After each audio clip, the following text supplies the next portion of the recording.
Стрём. So, English забуду всё. Let me speak from my heart from English. no, please. Let's check. I'll see now if we are live or not. Oi. You know, it's like translation, so we cannot delete something or cut it. I know. What's So YouTube's there. Fine. Can you go to my group and follow the link that I shared? Maybe it works.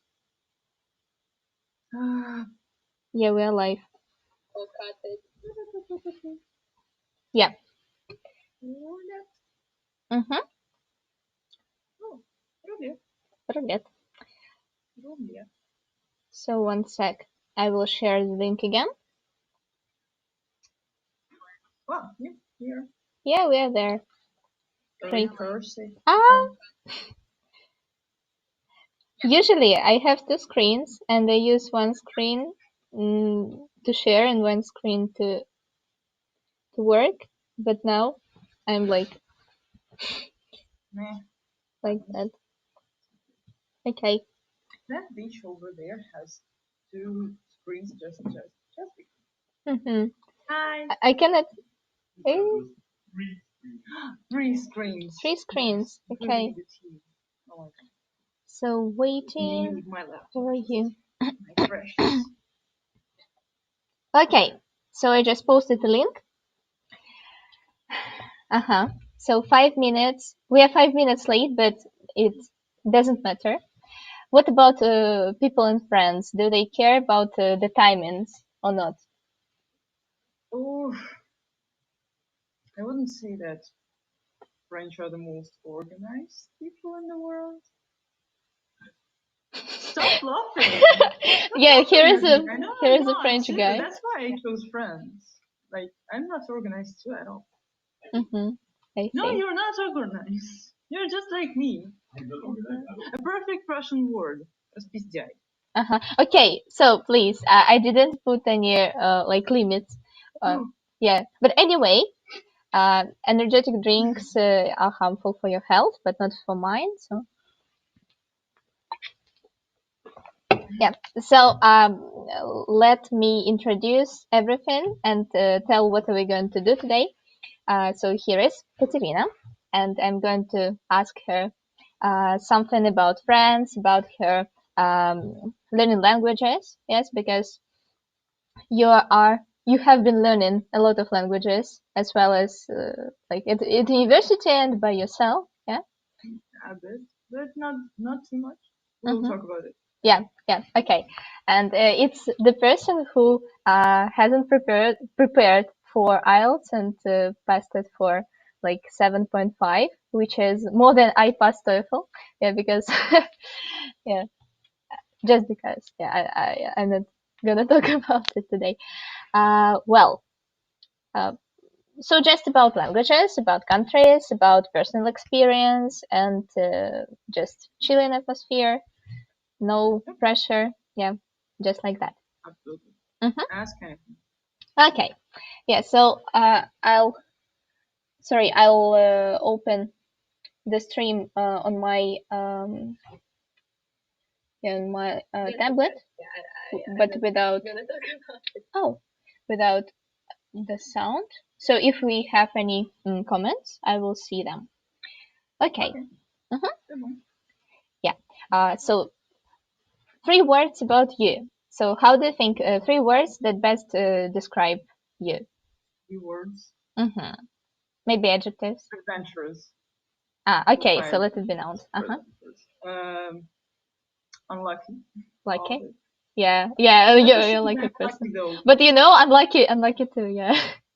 Like an unlucky, lucky, but lucky, like at the same time. I see. Because now I see the links in my life that couldn't have been created without some unfortunate events. Okay. And the third? Oh, Like and like. Lucky. Okay, so here are three words, and during the interview we will find out why. Yes, is it so? Yes. So first of all, as I usually ask all of the people who participate in the interviews, what was the first language that you started learning, and when did you start learning it? Because your English now is excellent, and that's why some people might be interested. How did it start? It's not really excellent, but my journey with English started when I was 7, almost. I entered school when I was 6 and something, and I was 7 in October, so 1 month before my birthday. So I started learning English there. I wouldn't say that my English is really perfect. Could you stop dancing for a second? I'm having an interview. You're distracting me. I'm not doing any sound. No, not any sound. He's just like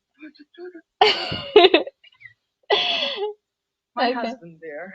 I see. My personal ghost that you don't see, but I do. Okay, so when I was 7, I started learning English at school, and that's basically. I never had any kind of extra courses of English, but mostly that I was interested, and I'm like a sponge in languages, so I can easily consume all the knowledge. Not all the knowledge, or at least something. So I learned English at school. Then I started watching YouTube, reading, playing games. That's basically what makes your English perfect. Not really perfect, but more advanced. Like my husband, he is French, and French are known to be a bit not. They are awful language students. Like they don't know English. They don't know any kind of language. They know only French, or they are I actually. think it's not only because they are awful at languages. They just really respect the language, and they're like French is the best language in the world. So I've seen a lot of French Not people. really. They actually know some English, but they're very shy to use it. Very shy. Like you come to a store, and every time they're like, "Oh, I don't speak English. My English is so bad. I'm so sorry." Okay. Like that. He's been playing World of Warcraft for 16 years now, since it was a demo 16. version in Europe. Oh. 16 years, yeah, that's a lot. Yeah, that's a lot. That's. Probably the I age think of that's some less. of our viewers. Yeah. I just wanted to say that it's less than the age of some of the people who might watch this Disclaimer: my interview. husband is 31. We had a wedding on the 2nd of January. Yeah. So congratulations to you. Oh, we'll talk about it. I think. Yeah, I also think so. Tricky moment. So yeah, that's basically it. And then I entered the first university when I was 17, and I dropped out of that university because I didn't like logistics at all. So I entered another what did you university. study? Sorry, the first. I studied logistics. Logistics. It was Okay. in a higher school of economics. Yeah, but I didn't like logistics, so I dropped out, and I started over again from the very first year on marketing in Plehana. Yeah, and here the first question comes. So, some opportunities that might open for the students. Sometimes it's double diploma, program, which cannot be provided by a lot of universities in Russia, especially for bachelor's degree. Yeah, so I would say that you have that opportunity of at least starting abroad. Maybe not a double diploma, but the opportunity to study abroad. You had that opportunity. I know that. A lot of students from different universities, different specializations, have that opportunity to go somewhere. For example, in my logistics course in Higher School of Economics, we could go to Germany, to Munich, I guess it was, so we could study there for a year. But I thought that a double diploma is much cooler, even though it's a bit tricky overall, and it's not for everyone. Yeah, and one question here. When you were searching for the opportunities, like for the the next bachelor that you're going to get, so you would be more interested, yes, than in logistics. Was it one of the criteria that you've chosen the university for a double diploma? The thing is that I wanted to study in Plehana on IBS, International Business School, since I was 15. So it was my first place where I wanted to apply, and I didn't enter because I was a bit under that border of the points that I should have had, and I had 6 less than I should have. This time, actually, I had 6 less than I should have again. So I think my education again. Yeah. So yes, that's but it wasn't worth it. I think it's much better for me. I feel like studying marketing. Sounds fancy to me. Okay, so it's exactly what you wanted to choose, and you've chosen it, and you are satisfied with it now. Yep, pretty much. I see. Okay, so it's a 4 years program, right? Yeah, exactly. And the third year, if I'm not mistaken, you go to France. Yeah, but only if you choose to. You can stay in Russia and study there. It's no problem. But will you get a double diploma, or is it just for the excellent students? Actually, they have rating of students who might go to another year abroad. So you should be ranked in that list to choose the university. For example, like the ones in Germany are the highest quality, they are considered to be the best. So students from the top rating get there normally, like they choose to go there. And I wanted to go there, but I wasn't so high in the rating, so I chose France. Like my 3 options were Nancy, Troyes, and Normandy. So I chose Nancy, and it was a good decision overall. Okay, but for people who know only Paris and maybe Toulouse or some other not so small cities in France, can you tell where are all of these places located and why you've chosen Nancy over other cities? So why I chose Nancy is why it Okay.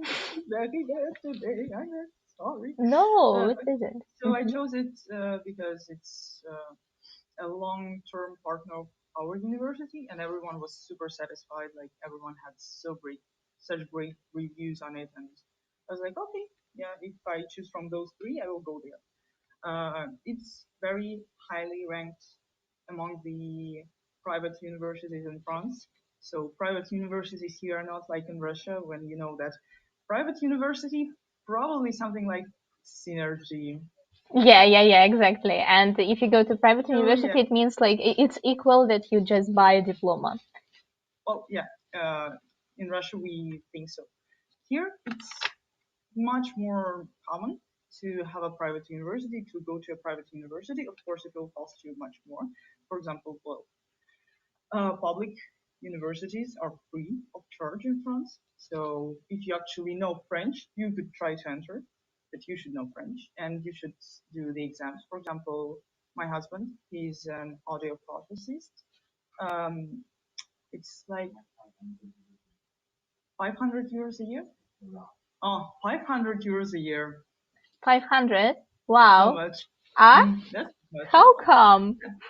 But actually, he's like a doctor, not really a doctor. He's close to that field. He's dealing with people losing their hearing and does the hearing aids. So he's a hearing aid specialist. He has, and it's pretty rare to have such profession in France. There are only several universities who educate such professionals. So 8. 8 universities. Okay. Yeah, there are only 8, and you can have only 3 attempts to enter. 1 year, second, third, and you cannot enter any of them anymore. No.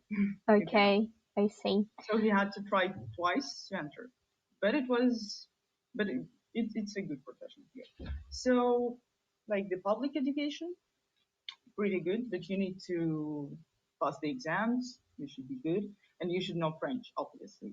Private universities, there are different types of them. They are, yeah, they are more expensive than in Russia.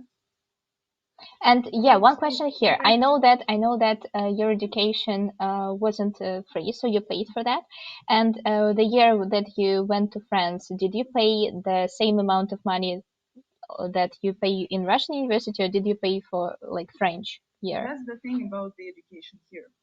Why I chose that double diploma system is that for that extra year, you get your diploma. It will be like the second diploma to one that you will get, because I still don't have my French diploma. I will get it only in summer when I pass my exams here and defend my bachelor thesis and stuff.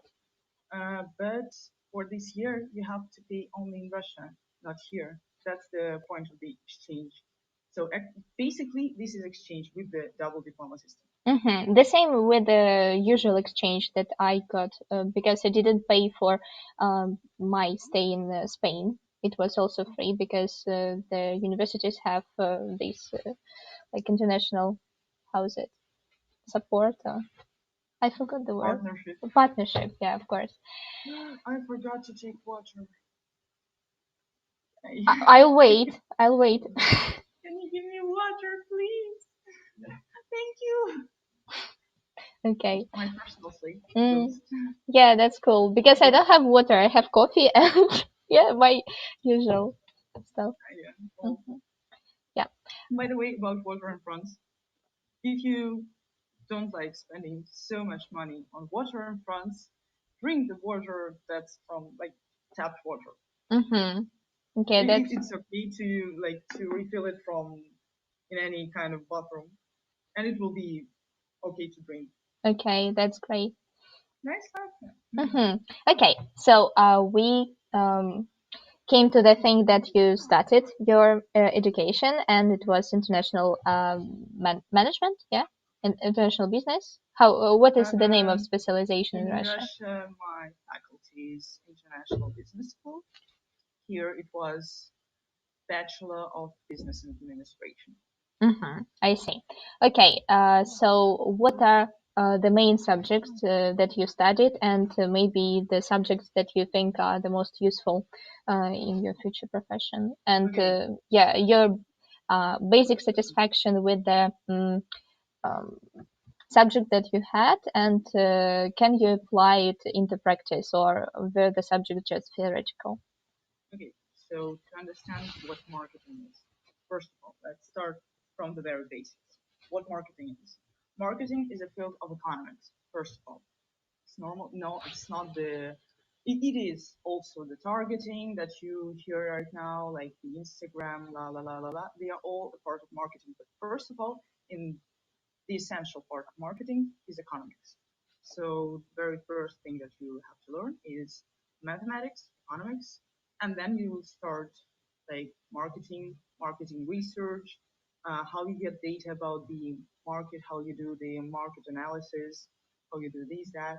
So first of all, it starts with economics, and then you bring the fields to that tree, bring the branches to it, and they are all linked.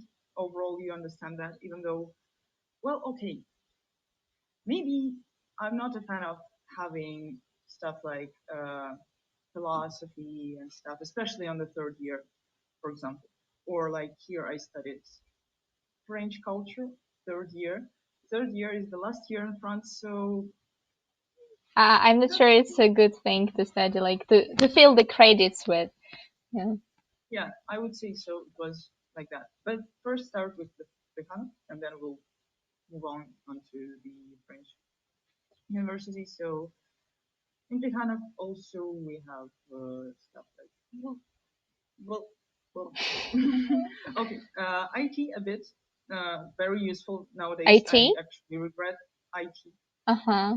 Just a tiny bit, but for you to understand, and also working with programs like Thomson Reuters. Oh, have no idea what is it. Oh, it's a great tool, which is actually prepaid. You should pay for that to use it. Did university pay for that? Yeah, the university paid for that, so we have a Thomson Reuters class. there. So there we studied how to analyze different companies, different countries. It's a part of macroeconomics. Oh, So that's it's interesting. actually a great tool, and you learn how to use it, even though maybe you will never have to, but you understand some basics, and it develops your mind. So I don't think that in Prihana we have so many useless subjects. I wouldn't say that because I'm basically satisfied with what we have. Okay, and about as it's international program, what did you have about international things? I know the International languages, yes, program. and Okay, first of all, you need to understand if you go to an international program, it's mostly for you to get the paper stating that you were studying abroad. You don't have, especially with the exchange programs, you don't have to expect really great results with that. And you still have to cover all the subjects that you had in your first university. And now I'm struggling with that a lot. It's actually a huge disadvantage because it will take time and you'll be exhausted maybe. So with the subjects here, we had a lot of useless subjects. We had subjects like financial analysis. Okay, business administration is a combination of marketing and finance, so pretty normal to have finance. But in my class, like literally none of the international students, only me and my friends who came also from Russia, we understood the simple sign of sigma, the sum of its basics. Everyone knows it in Russian. For fuck's sake, they didn't. Third year students, they didn't. So it's made me think about the quality of their education, of their background. Maybe, okay, maybe it's not such a big deal in France, but also we had the things like, okay, globalization, cool, amazing. I still doubt the usefulness of that subject in the context of being the business people. I see. Like that. Maybe Okay, they we had just an wanted to fill the gaps with some subjects, you know. I also have had it yeah, in my we had a lot. university. For one semester, we had 15 subjects per semester. When Oh, normally in Russia, we have something like 6, 7, 8 maximum, and how many credits including was PE and each, if you remember? what? How many credits was each? So maybe it wasn't Oh, so many hours. the maximum credits was, I think, 4 Mm-hmm. was the That's maximum. And it was for European countries and European economics or something like that we were studying. So for the Probably ones who think don't understand, each semester you need to have at least like 30 credits. So to complete the bachelor degree, yes, you need how many? Like 60, say 240 I don't credits. really remember. Yeah, that's I know But that. yeah, they put all those subjects. I understand completely that they put all those subjects just to fill in the credit gaps. We didn't have that many useful subjects. I didn't learn anything new. For example, like we had HR. Okay, cool, HR. Um, Maslow's pyramid. Really? Yeah, that's what we study My friend study used to from talk the me 8th through it. grade at school. Yeah, Why? I see. Okay, so does it Well, it's mean that? pretty dumb, but it gives you the paper. Mhm. Does it mean that your university in Moscow is has better quality of education than the one that you studied in France? I wouldn't say it's perfect, though it's very good. Yeah, it Hmm. is good. Okay. I'm pretty much proud of my university. Yeah. Okay. Yeah. So I asked you, what does it mean to study international economy? So, do you have some special subjects about? You said globalization, of course, and some other subject that can prove that you know not only like Russian economy, but you can work with international stuff. Well, actually, we were working with international stuff in Moscow too because our university is international and la la la, and our specialization be international business school. So we are international as hell. So we have accounting, which can be applicable to international standards. We have law that is applicable to international standards, and we actually studied like the international law, and we studied the international law here, which was pretty much complicated. Everyone hated the subject. Everyone hated it. But overall, if you get to know it better, you understand that it's very useful, just in case you have your own company and you have a lawsuit against someone in Australia, for example. Okay, You but understand that. anyway, even if you have your own company and you have your personal lawyer, it's really useful to know some basics. That is, yeah, it's still very useful. Like to have your company, you have to know at least some branches of what is going on. Like you need to understand, maybe not in details, but at least somehow you need to understand what's going on. Like you know nothing about logistics, you still have to know it because transportation costs, economies of scale, everything, all those things. Of course, you can get to know them by some courses on Coursera or stuff like that. Of course, But it's great then not, the university can provide these courses. yeah, university can provide those courses, and they usually do. And the point is that higher education is normally valued much more than the courses, and we cannot deny that fact. Of course, maybe higher education is not the most essential thing to have in life, but it boosts you a lot. Mm-hmm. Still. If we talk about good You cannot. universities, Hmm? if we talk about good universities, which like yours, okay. And how many languages have you been studied during your bachelor's degree? Okay. Okay. I studied German and a little bit of Spanish, but I don't remember anything of that, to be Mm-hmm. honest. And about German, the most basics were given to me in school still. So here, the quality of the second, third language is kind of doubtful, but still there are. And if you really want to learn, I cannot say that no, it's all useless and it's all bullshit. Of course, you can study. If you want to study, you will. If you don't want to study, you will not. No one will make you study something. No one will just bring it to your mind and like, whoop. But we'd like to. Uh-huh. Everyone wants it. Okay. Everyone wanted. I wanted to so much, so bad. Mm-hmm. And But what it's not. about English? What level did you have when you just entered university? To enter my university, my specialization, we had to have a test in English.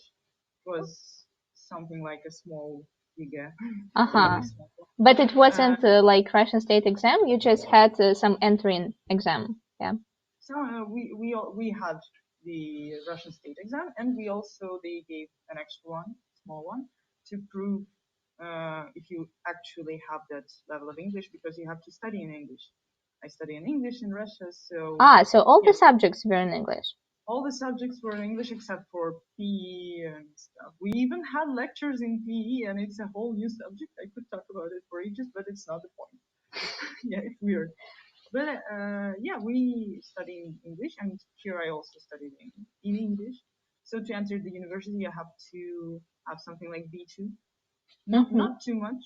It's pretty normal to have B2 if you study decently Mm-hmm. at school. Like Yeah, not all but schools maintain that level, but my school was like the was it specialized school, like focused in English? yeah, it was the um yeah, it was a gymnasium. It used to be in top 100 of schools in Moscow. Now everything changed, of course. Right? It's not even like the gymnasium, the grammar school. It's now just a normal school. But it used to be very highly valued, and it's like for studying English. So we started from the first year straight away. Mm-hmm. And how So yeah, many, by the 11th class, how many English lessons did you have a week?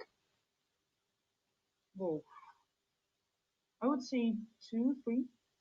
Aha, so it wasn't that much because usually schools that are specialized in English, they have like lessons a week, 5 lessons of English, or maybe some other Okay. subjects are taught in English. No, other subjects were not taught in English, but we had extra courses for IELTS, for example, and TOEFL, In school. because a lot of students from my school actually went abroad overall. Several of my classmates went abroad, to study. I know some people from a year before me, a year above me. So yeah, that's pretty cool. Even though we didn't have that many English classes per week, we had such intense course you can't imagine. Like if I set a file of the books of English, it will reach like up to weeks, and I'm 170. Ah, Yeah, I have them all in my countryside. If you want some books of English, you can come. Yeah, you even gave me one to prepare for IELTS. Yeah, I remember. I never used it. I'm so ashamed. Okay, well, so you didn't have a lot of English classes per week, but can you say that your education that you were given in school helped you with English a lot? Because a lot of people they don't like the education that they get in school because English is just grammar, so no speaking, just some boring things. Was it the same or different in your school? I had an amazing woman to teach us English, Tatiana Vladimirovna. If you hear me, I don't think so. Yeah, she's an amazing woman, first of all. She's so badass you can't imagine how. She's so freaking cool. First. Second, she lived in Britain for 4 years. She's an amazing linguistics professional. How to say? So, and she knows and she knows English really well, and she knows how to teach you English, and she has passion for that. She's very strict. I cannot say anything about that. We had fights almost literally when I was smaller, when I was in the fifth grade. Yeah. So did she teach you? Yeah, from fifth to 11th. Teaching me from the fourth till the 11th grade. So Wow. it's the most of my life. But when I was even smaller, I remember my teacher, Tatiana Leonidovna. Okay, so all of the teachers that you had during your life were somehow great, yeah? Yeah, they are amazing teachers. I'm so grateful because without them, I wouldn't know anything. Without my German teacher, I wouldn't know anything. Okay, so if you had a lot of amazing teachers, can you tell me like 3 qualities that can identify a good teacher? What do you think? Good teacher should be an interesting person himself or herself first. Second, should be strict enough for the students to know that he or she can be your friend, but he or she would not give you the opportunity not to do anything. The teacher is the person who is your friend while you're working, but it will be he or she will be your worst enemy if you don't do anything. It's like that weird kind of motivation of a person who is interested in himself and who gives the information with a very not really too tough manner. I'm not talking about something like mental, physical abuse, of course not, but the distance between the teacher and the student should be present. And the third one, passion. Passion for what you do. Of course, everyone can be mentally exhausted. Everyone can have breakdowns and stuff like that. But you should have that, and you should preserve that passion in you till the rest of your life, like for the rest of your life. I'm sorry, forever. Yeah, but for the rest of your life, you should have that passion and try to grow in that direction. This passion will give you the energy. I think so. I'm not a teacher myself, even though I used to teach kids some bit of English and a bit of drawing and stuff like that. But yeah, passion, being interesting, and being strict enough. I see. Okay, yeah. I'd like to agree with you. Yeah, so these are 3 most useful qualities. Okay, so I'm not sure that they are the 3 most. I didn't rank them all in my head. I'm not sure I found all of them in my head.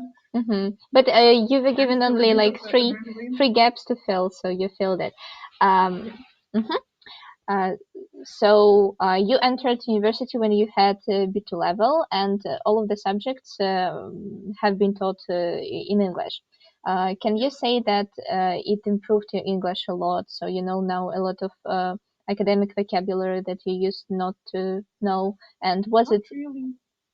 and Yeah, if it was difficult or not to study in English for you? first of all, yeah, when you enter and you've never been to a place where English is the working language, is the only language, like of course teachers wouldn't punish us for asking questions in Russian or like just some explanations. Actually, there was, or there is, I'm not sure, there is a practice in our university that older students can help the ones from the first year to understand, because like mathematics, for example, in English is pretty tough. Statistics, well, our amazing professor of statistics, she just said, well, no one understands statistics in general, why to teach you in English even, and she just quit doing that. Also history was in Russian, because understanding Russian history in English is, Yeah, you need to take English books, and if you take yeah, English books, the history is like opposite, like really different. I once read a book about the Second World War from American people. So American people wrote it. Yeah, okay. Uh, it's not a problem. Yeah, you can drink, like not try to hide yourself.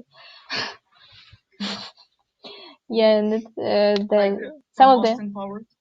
Hmm. And some of the events were really different. So I just don't know where is the truth. So We actually had some kind of a subject in the globalization, maybe, or the other subject that that guy had. He's actually Russian, and he's an amazing person, to be honest. A bit weird, an amazing person. So he told us that all history books are written within one concept. Um, from the perspective of people who if write it, yeah. from the not really, but from the perspective. Well, yeah, that's the point, of course. But if you are the winner, you are the noble knight, and the losers are the bad guys who deserved it. If you are the loser, you're the poor, underestimated, and left alone without anything, and the winner is the bad guy. Yeah, I see. So everything is around that concept.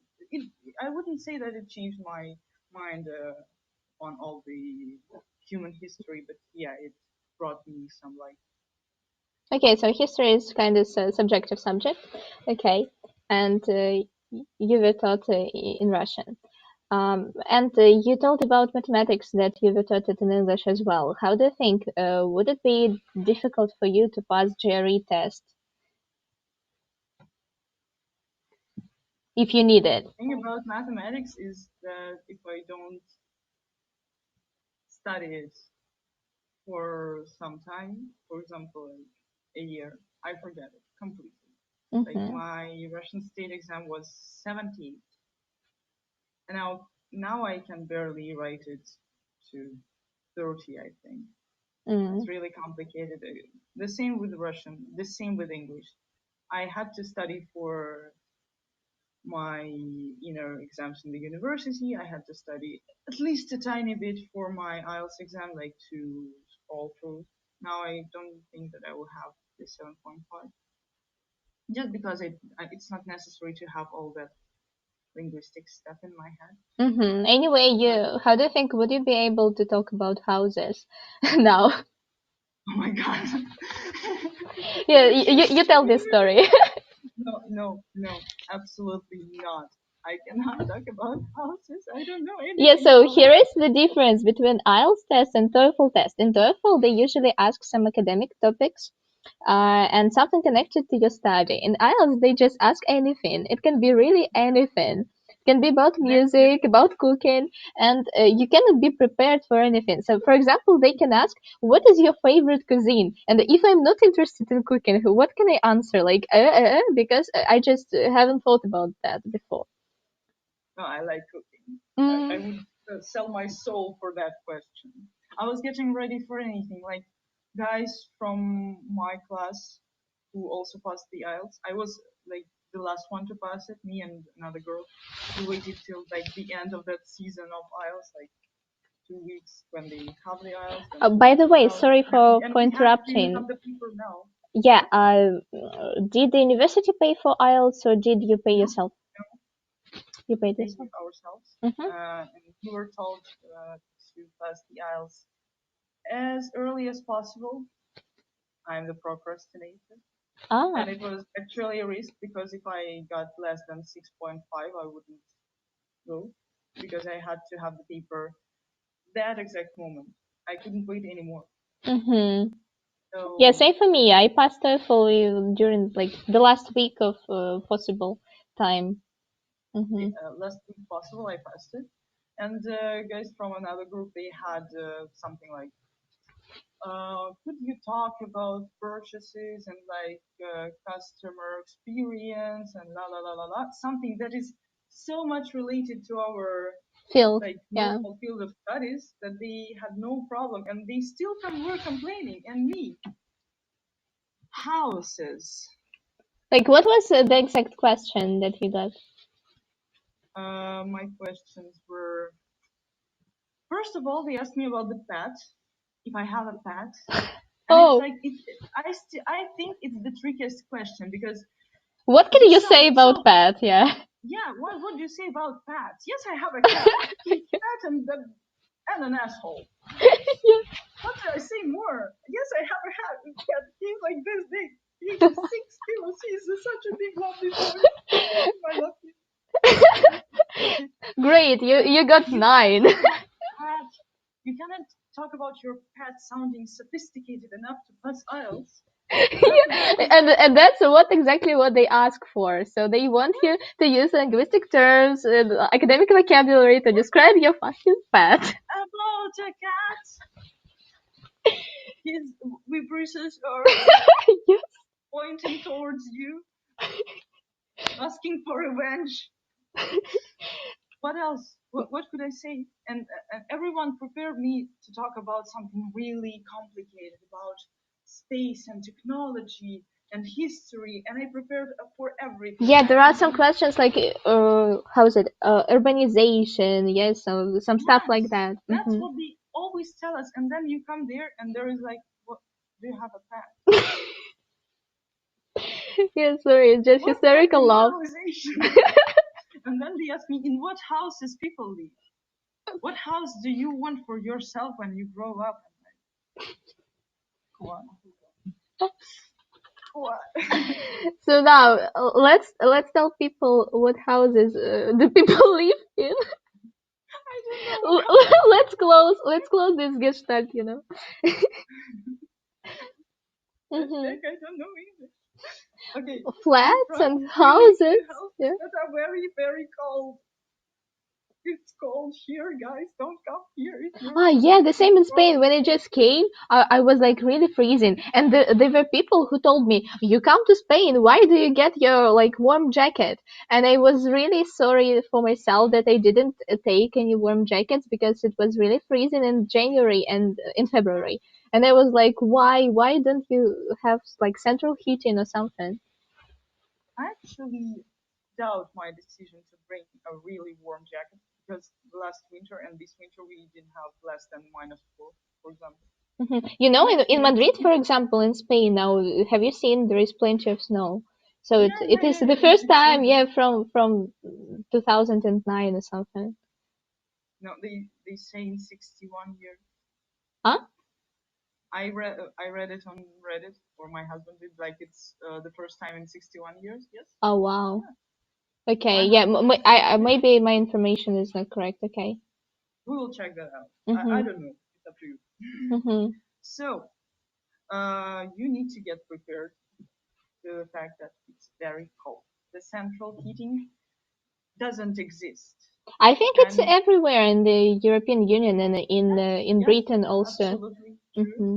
Just you need to get prepared to the fact that you will be cold, and you will have to wear several pairs of socks. Not shorts in winter inside. No, you cannot. Now I'm wearing a dress and I feel a bit cold, even though it's 20 degrees inside. for me it's still a bit less than needed. Okay. And why is it so? Do they just get used to that, or do they try to save some money on central heating, or what? They save money mostly. There are two types of heating here. It's either the electrical type or the gas type heating. Gas type is better because it's cheaper, so you don't spend something like 2,000 euro in one winter, for example. And it's pretty much possible. Like going more than 1920 is very, very, very expensive. So I was looking for the word expensive in my head, but I was trying to sound dramatic at the same time. While I Okay. was searching for the word. I bet everyone does it from time to time. So Mm-hmm. yeah. Second, water also. It's not preheated somewhere like in Russia. Like it's preheated in that place, and then it goes to all the houses. Like Mm-hmm. here, it's not possible. Or it is possible when I tell them, they are like, "Oh, it's so great," but they don't do that. They also have either gas or electrical heaters. So I think same in if you Spain. We go to also France, had it. better choose the ones with gas. Mm-hmm. It's cheaper. Okay. Great. So if we came to the stuff about France, I'll be like dude here. So can you say about some financial expenses? Can you say about some financial expenses? How much money did you bring to France? How much money did you spend? How much was the dorm if you lived in dorm? And what was the facilities? Okay, first things first, to get a visa, you need a lot of money. And it's not like a touristic visa. For touristic visa, you need much more. But for these long-term visas, you still need to have something like 8,000 on your account for a year. It's not like you have to keep it because like everyone knows that trick. Like you gather the money from everyone and then you give it all back. It's Yeah, normal. true. Everyone In does my it. case, for example, I just got a letter of sponsorship from my father because he had such money on his account, so we didn't transfer it to my account for the visa. And he just wrote a letter that he's going to be my sponsor for this like time when I'm in Spain when I applied for visa. Okay, yeah. Also, you need insurance, basic touristic insurance. Any, don't buy the longest one, I would say, because I was in a situation when it didn't really help. You have to get the shortest possible, like just to get to France and buy a new one. You will need two insurances. First one will be maybe we were told in our university to get it, and we were all organized. It was amazing because going to all those offices alone is a nightmare. But you It need, is, it first is. of all, liability insurance. I don't know what it actually is, but it saved my ass at some point. Okay, you'll So tell second about of it. all, you actually need a decent health insurance. Even if you think that you're the healthiest person ever, no, you're not. No, you're not. You will get in trouble one day and it will help you. And please don't try what I did. I didn't buy a normal insurance because I never get sick. Even if I do, I just spend a week at home and that's it. This time it didn't help. And Yeah, you'll tell I about it a was, little later. I was in debt for 2,000 euro for my hospital. And it was not me who actually paid for it. It was my husband. So don't pay for your insurance. Better pay for the insurance than pay 2,000 euro to your hospital because your Russian insurance maybe won't work. Who knows? It can happen to everyone. Just like be safe, guys, please. It second thing about the residence. The tricky thing about France is that you need a guarantee, an actual French person who earns enough to cover your rent just in case you stop Oh, paying wow. because there is a I law. didn't have it in Spain, so how did you find this French person? No, first of all, why it is so? Because there is a law that a landlord cannot just kick you out of your apartment in winter months, like from October to April, let's say. Like you won't pay, but he will still he should keep you there, no matter what. So you are not homeless, you don't stay outside, you are not cold, la la la, like that. To get the guarantee, you either pay for the state guarantee. It's like an agency that gives you some kind of an insurance. For that, it's something like 7 to 10 euros per month, not so much. Also, you need the insurance for your housing, which is also something like 7, la la la. And now it's 14 already, and it's not that's like for Russian people, it's already a lot. Going abroad, it's like my scholarship payments, a little less, but still. And housing in France is actually very expensive. So if you're in a residence, it will probably cost you at least 550. Oh, 5. Yeah. Or you actually find the state guarantee, you enter the website. Normally they tell you about all that stuff. And they send you all the links. You get registered there and you search for the housing. So you can find a room somewhere. I had a girl from Thailand who lived really far away in a very shitty room, and she paid only like 200 per month. She but was still, okay with that. is it worth it? Yeah. Not the level of comfort everyone normally people search for. She was okay with that, but eventually she moved towards the center because we had strikes of the transport. So she couldn't come to university. No transport was working, and it took her like 2 hours to walk to university. 2 hours. Imagine to walk. Yeah, one way. I quit. So yeah, get prepared to pay for your housing. Get prepared to pay for food. Food is also not the cheapest. It's all very expensive. But there is a good thing.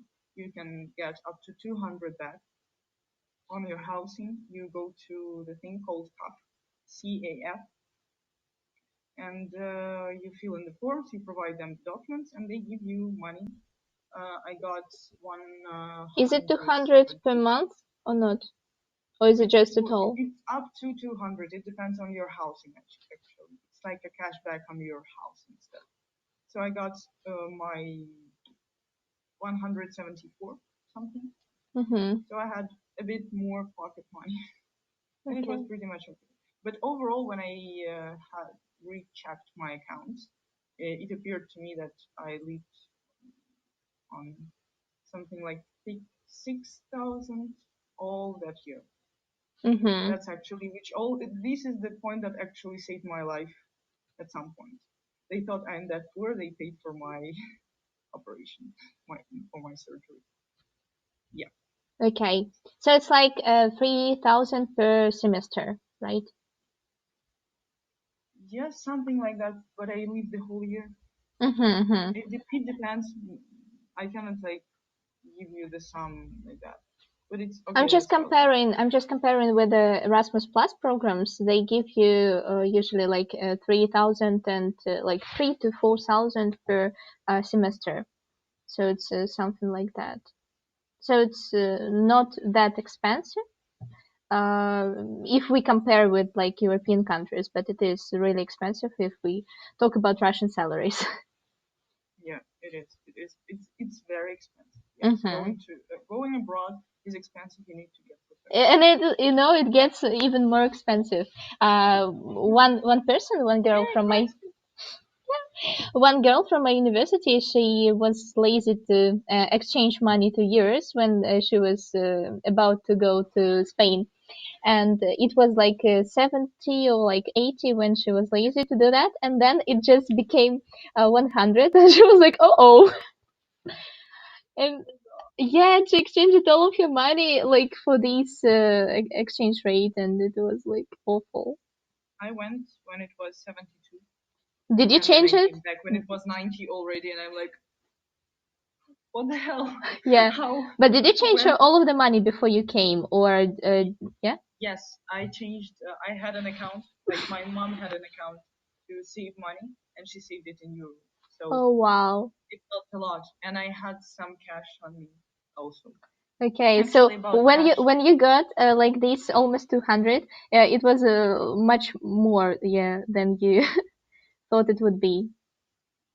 I mean, if we change it back to Russian yeah, rubles. but I Yeah. got it every month, so Mhm. I just spent it on my current needs, like food, gloves, Okay, okay.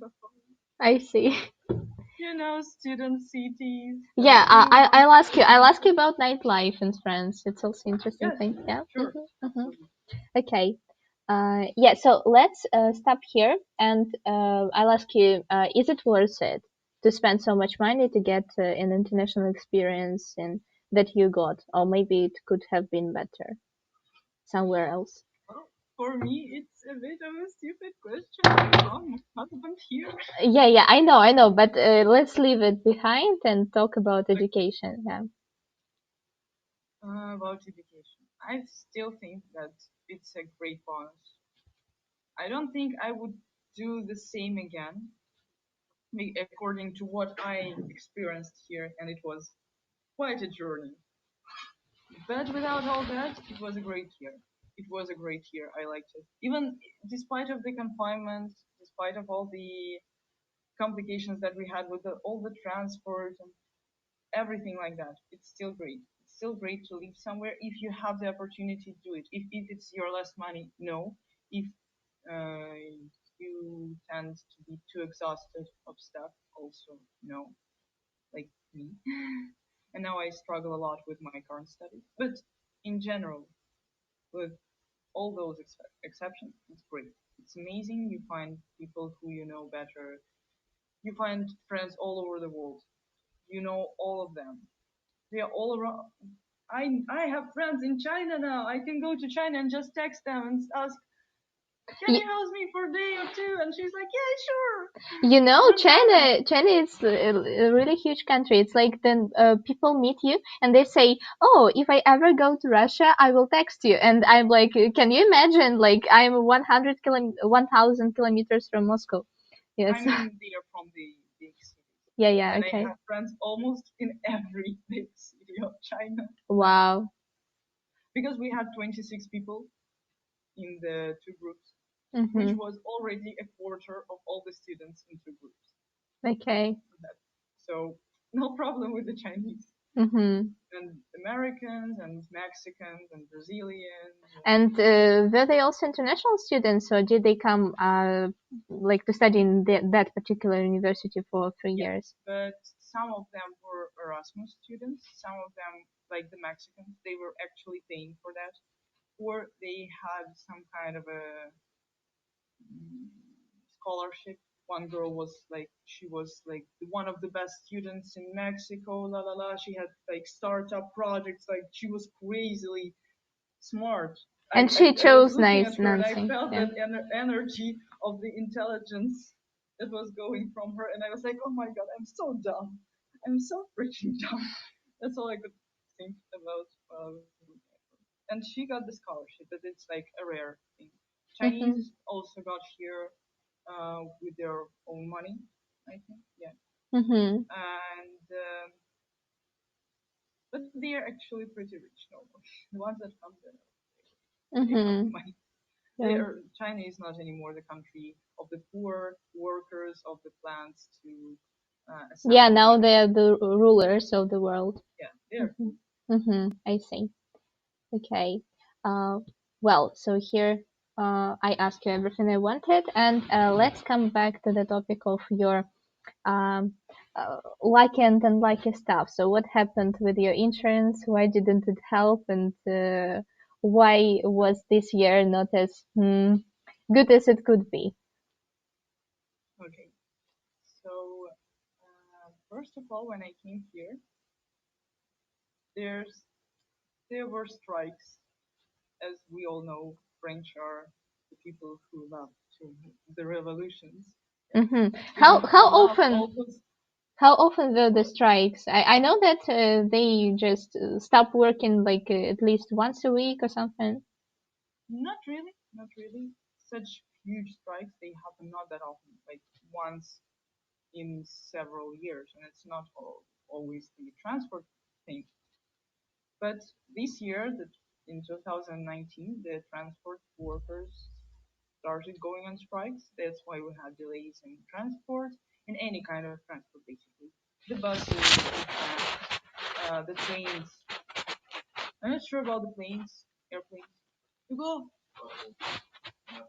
No, not much. So yeah, it was a problem because well, okay, the city is pretty small, and you can go everywhere by foot. Just like 40 minutes, and you're on another. By the way, do a lot of people use bicycles? Yes, people use bikes, and I actually wanted to buy one, but I gave up on that idea. I don't know why. I don't really remember. I wanted a bike myself, and like some of the people I know, they bought bikes and they were pretty satisfied with that, especially with no snow or when it's rainy, it's not like flooded rain, so it's okay to use a bike. Okay. They were pretty nice with that. So with the transport, the trams were not working, so we had to walk everywhere. But then the problems appeared when I actually wanted to go back to Russia, and my train was just cancelled the day before, and I had to go to Russia on the 26th of December. It was. Is there any airport in Nancy, or did you go to Paris? I had to go to Paris. That's why my train was cancelled, and I had to take another train that goes not directly to Charles de Gaulle. It goes just to the center of Paris, and I had to take a taxi, which also cost me something because of that transport issues. And the taxi cost me something like 100 euros. Oh wow! And I know that France, like Paris, it's a really huge city with a lot of traffic, and to get from the city center to Charles de Gaulle, you need like several hours, I guess. No. Not so much. Okay. I like the road system. The infrastructure is amazing. Instead of all the traffic jams and traffic lights, they have all those circular roads everywhere, basically everywhere. Anywhere you go, like you go straight, whoop, whoop, whoop. Like Moscow, yeah. Like that all the time. Okay, because my experience with Paris was not like as beautiful because I went from Belgium and we were like for 1 hour in a traffic jam. It was in early morning, like 6 a.m. or something. And even though they had the circles, we spent some time in the traffic jam. That's why I asked about it. I asked about it. I almost never got in traffic jams in Europe. I don't know why. Maybe I'm just lucky. It was the only. I'm in a small city. Yeah. First of all, I'm in a small city. That's it. I was to Paris something like in total, I would say 5 days. I also would like to ask you about the other trips that you had around Europe during your stay in France, but about it later. Now about your unluckiness. So I took the train. I took the taxi of 100 euro taxi. It's like golden. Yeah, that's true. I went back to Russia. When I went back, I had my trip on Pobeda to Baden-Baden, where Tessa she has her blog. She's like Tessa, I remember her. Yeah, she's in Karlsruhe. It's just next to Baden-Baden, and Pobeda has the flights there. They're super cheap, not the nicest, but it's like Pobeda. Okay. It's cheap, I get it. Then I had two trains, one to Strasbourg, and the second one to Nancy. I get to Strasbourg, and guess what? My train is cancelled. Again. And I had to wait for 8 hours in Strasbourg. Well, I visited the city. It was pretty nice. And then I got on the bus, on the big bus. Yeah, Flixbus also have some great discounts. I once traveled from Paris to Toulouse for €1. How? Yeah, they had discounts like all over France. The tickets were for €1.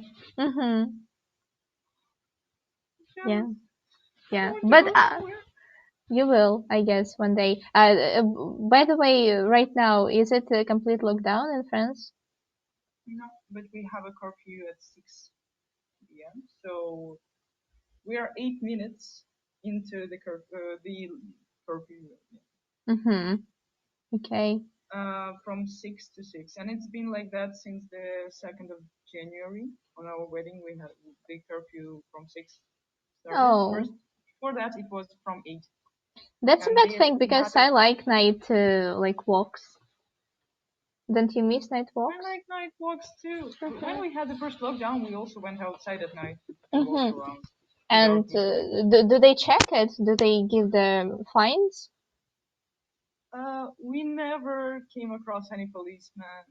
Mm-hmm. Because in Moscow, I know there are some cameras that can notice you and just send you the fine. Cyberpunk started. Yeah, yeah, but it's not about like the timings. It's about if you need to be like on lockdown because of your like physical condition or something, and you go outside. It's about that in Moscow. Hmm. Technology. Here we don't have that. Hmm. But actually, France is, yeah, everyone says France is a free country. And even on the lockdown, it was proven to me because we wrote ourselves the paper to let ourselves to get outside for some reason. Like we wrote the paper just to. Actually, on the I news allow they said. myself to come out, like to go out. Yeah. Sorry, sorry. Me too, me too. I don't worry, me too. Stop laughing, you. Go away.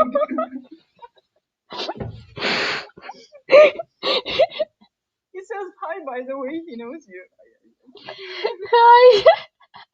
It's not the perfect I, like timing to I say allow hi. I allow myself to go there to for that reason.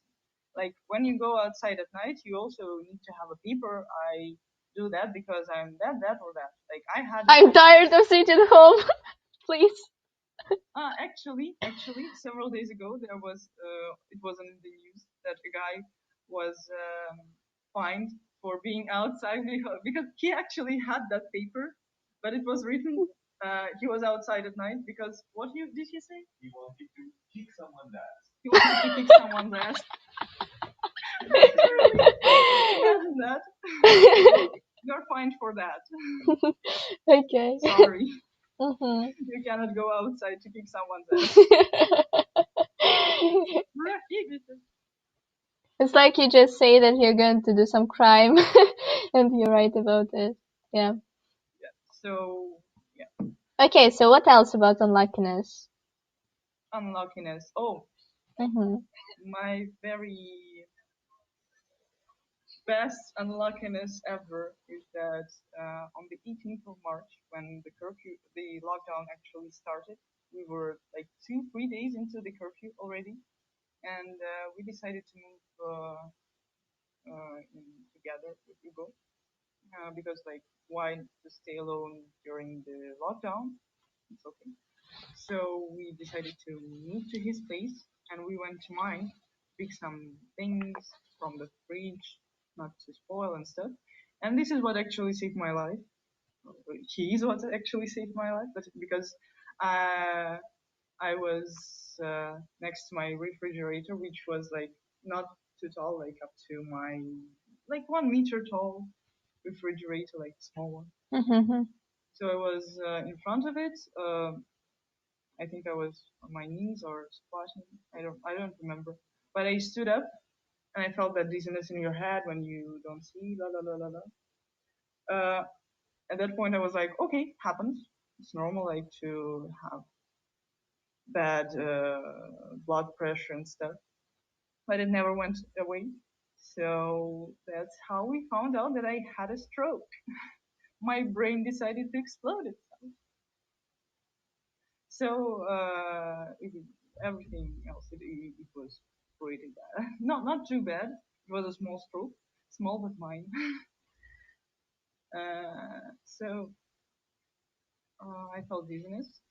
I didn't see much. It's like having a tunnel migraine when you don't see a lot of stuff, or when you look at something and you actually know what it is, but you don't recognize the subject, the object. You don't you look at it and you don't know what it is. You know what it is supposed to be, but you don't recognize it. It's very weird. Like there was a pic on the internet somewhere, like some guy photoshopped a picture representing how a person sees when he has a stroke. Like it was pretty accurate. I will find one for you, I think. So we went to My the skin is hospital. crawling. I'm like, okay. Yeah, sorry, continue. Yeah, so we went to the hospital, and here all the fun begins because they saved me within 3 days. I was okay already, and I went back home. It was fine. The thing is that it cost me 9,000 euro. Yeah, 9,000 euro in 3 days in hospital. But they found out that I have a hole in my heart, and like they did the full treatment. They found out all the stuff they should have done, and which is actually very useful for my future. Like for if I decide to give birth, for example, I know that I have that, and that, and that, for example. But it was 9,000 is 9,000. It's my whole year in France. And here, where my liability insurance saved my ass because they paid 80% of it, and there was only 2,000 left. And how much did you pay for this insurance? Yeah. I was talking about the liability insurance that I had in France. I already told them that my insurance never paid me. They refused to pay at first. They asked for different papers, la la la, and after that they are like, no, it's not the. So we don't cover these. We don't cover these kind of things. And they ignored me for quite a while. They didn't answer me until it was August, and it happened in March. Okay. And the hospital tried to contact them. They never answered. La la la. Yeah, so, but how much did you pay for this insurance that saved you? A little. A lot. It was something like 100 euro insurance, like the travel insurance for a year, but they didn't decide refuse to cover it. So overall, I was in trouble a lot. My husband paid for me eventually. It's not my money, and I'm in debt. At least not for the hospital, because the hospital wanted to press charges against me. So at least now I'm not in a danger to go to French prison. Yeah. But I bet it's good. It's better than like Russia. Yeah. So yeah, this is my unluckiness, and that hole in my heart is like the open oval window, they call it. Okay, so is it what you have from birth, or yeah? That's something that you have from birth, and that's something like every fourth person in the world has. Oh wow! This is like the reason why a lot of people have that weird diagnosis of VSD in Russian, and they don't know about their heart problem. So they decided to put a thingy which is called an occluder. It's like you having that hole in the wall, like this, and it goes inside from the vein. Here it's like an umbrella, and here it's like an umbrella. So it covers it with like double umbrella. Okay. So now it's in my heart, and they made this surgery for free in August, the 7th. Because I was that poor, and I proved. You proved that you are poor. And I had the proof that I am poor. So I paid only for the hospital itself, just for the stay in the hospital, like 20 euros a day. But it's like a very nice hotel, I would say. I see. And it's cheaper than a hotel. And yeah, it is cheaper. Okay. And the question is, you weren't you didn't have the residency of French residency when you were in the hospital, or was it like students visa that is equal to residency? It's my student visa that the long-term visa is equal to the residency of a country. What is called the titre de séjour is actually like VNG, this is actually the thing that is, and if you get a student visa for a year, it's equal to that. Actually, but the only difference is that you have to pay something like 50 euro more to go freely around Europe, not only the country. I didn't pay and I still went, so and no one checked, so I see. Not really necessary overall. Okay, and by the way, we have different kinds of visa because mine was for 5 months and your was for 1 year. Did you have to provide with the documents to when you applied for the visa that you have no? I'm not sure how to say that in English. Like that you didn't go to jail in Russia. That you don't have any. No. That's a difference in different countries in Europe.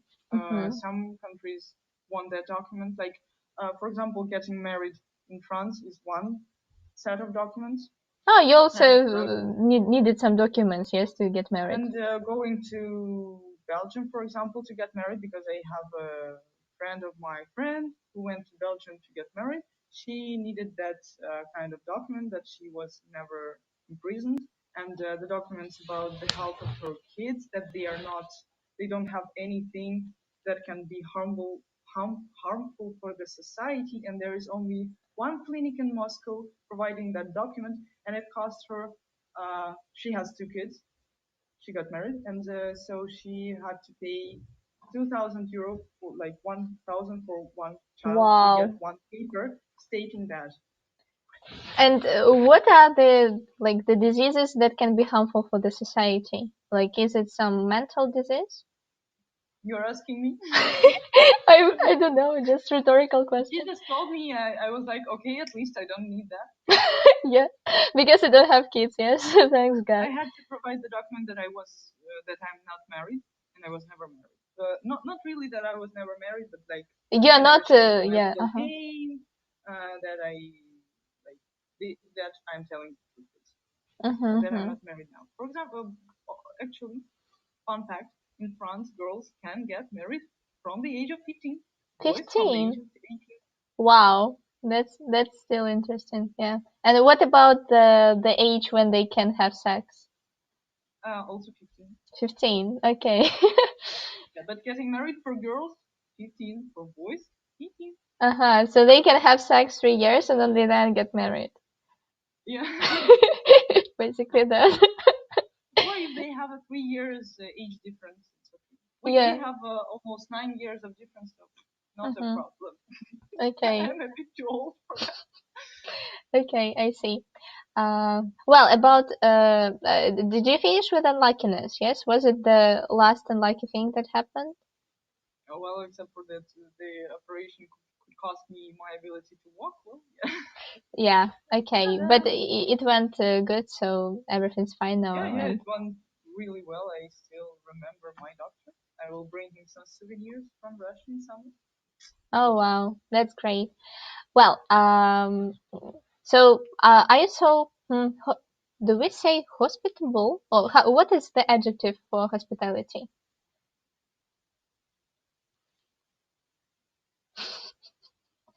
Welcoming. Yeah, let's say welcoming. So are you so welcoming just by yourself, or is it what you learned from French people? No, I would say that I'm pretty much welcoming. I'm open to any kind of communication. Sometimes it's even bad for me because I can tell a bit too much about myself. But still, it's just by nature. It's me. But actually, French are pretty open too, so I find myself pretty comfortable in this country among those people who are really welcoming, really nice. Not in Paris though. But in general, they are. Yeah, in Paris, they're just like France. Moscow is not Russia. Yeah. Okay. So did you have any? Why are you laughing? Stop laughing. Did you have any insights about the country and the people when you just came there? Like, wow, I've never expected that. when I first entered, I noticed that a lot of people play lotto. They do all that stuff. They are pretty much. He sent me a meme from Reddit. Okay. So they play lotto, like the when you have some numbers and you like check if Yeah, I they're know that game. It's correct pretty one, old. you get the amount of money. I even bought one. Didn't win anything, but it was fun. You spent for nothing. Okay. Okay. They when I first entered France, me and my mom were walking around Paris, and French were sitting on any kind of surfaces imaginable and unimaginable, like everywhere, on the floor, on the stairs, on the trash bin, everywhere. Like literally, they're just sitting everywhere. Professional seaters. I think it's not only about France. It's all about. I think like thousand Europe. All the people they just don't care where to sit. And I don't know. yeah, I just never went to anywhere else except for Germany. oh, Germany, they're so organized. yeah, Germans, yeah, Germans are so like that. organized. And in Spain, Yeah, it's the same. And we just were asked by our professors at university to sit in the circle on the floor. But we had desks and we had chairs, but she wanted us to sit on the floor. And the floor was like, I don't know, it wasn't rock, but it was like pretty cold. And I was sitting on something because it was really cold for me, but all other people felt really comfortable. And that's what I do now in Russia. So if it's warm, I just sit on the floor, and all of other people think I'm crazy, but I'm not. I'm just. I also did it at school, but I was like, all the teachers were like, Yeah. At university, I also said like that, and one professor was just coming by, and she asked me like, why was I sitting on the floor, and I was like, why does it bother you? And she just gave me a chair, but it was really strange. also, they love gardening. It's just something not that obvious, but the country is really beautiful because of that. A lot of people love gardening, whether they have a small garden next to their house when they live in like old houses like this one. They normally have some inner yard or outer garden a little bit, and they love gardening. It's like the second place on of all the hobbies imaginable in France is gardening. They love that. They love flowers. They can plant basically anything, anywhere. I don't know. It's just so beautiful, and I found it like wow. They're so I don't know the word for English. In English for that, like созидательный, Okay. forgiving. I see. It's like just the most precise definition for French. Okay. Point. So something else. What else? Oh, they are obsessed with bio stuff. Bio foods, bio fruits. Like in any kind of a supermarket you go, anywhere, like a quarter literally will be devoted to bio yogurt, bio milk, bio anything. All the same stuff, but twice as expensive. Okay, I see. Look, Potatoes are very good though. I just checked in Multitran, and you can just say creative or constructive, yes, or just originative also. Creational, yeah, so some stuff like that. Is the best word for that. Yeah, it is. Sometimes even Russian is better than English. Sometimes, More words yeah. for some stuff. Yeah, we have a bit more words, but still, how can you translate in Russian excited?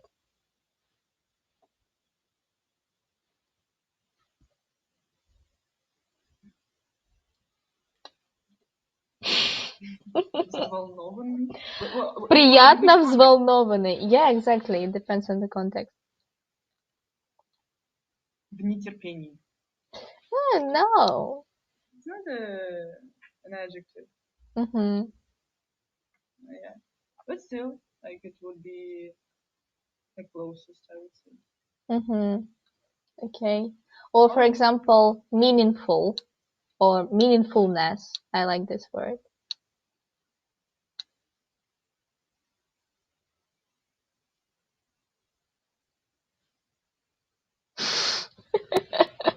Not on top of my brain, Yeah. at least.